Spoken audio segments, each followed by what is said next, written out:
ব্রিটেনে এসে ম্যাচ দেখতে গিয়ে আমি বুঝতেই পারিনি আমার ওয়েস্ট ইন্ডিজের এই প্লেয়ারটার সঙ্গে দেখা হবে। তো সবার প্রথমে আমরা অনলাইন থেকে টিকিট কেটেই রেখেছিলাম আর বক্স অফিসে এসে টিকিটটা কালেক্ট করে টিকিট কালেক্ট করার পর আমরা দেখে নিলাম আমাদের কোন ব্লকে সিট পড়েছে। আর বাইরে থেকে ইডেন গার্ডেন কিছুটা এরকম লাগে। টিকিট কালেক্ট করার পর আমরা টিকিট দেখিয়ে মাঠের ভিতর চলে এলাম। ও আমি তো বলতেই ভুলে গেছি, আজকের ম্যাচ ছিল ওয়েস্ট ইন্ডিজ ভার্সেস ইতালির। আমরা প্রায় ঠিক টাইমে টিকিট কালেক্ট করেছিলাম আর মাঠে পৌঁছে দেখি টস হয়ে গেছে আর দুই দলের জাতীয় সঙ্গীত চলছিল।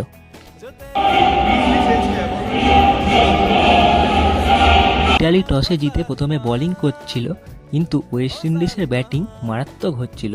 তারপর জেসন হোল্ডার একটা ব্যাপক ছয় মারছিল।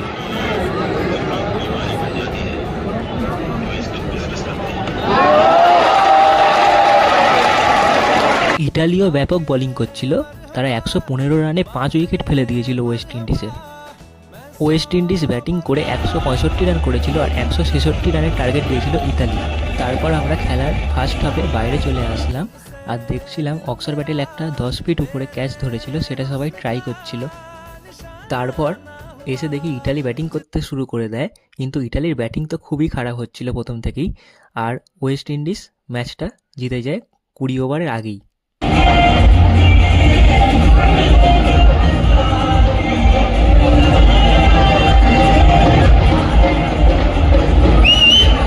তারপর আমরা ম্যাচ শেষ হওয়ার পর বাইরে চলে এলাম আর বাড়ি চলে এলাম।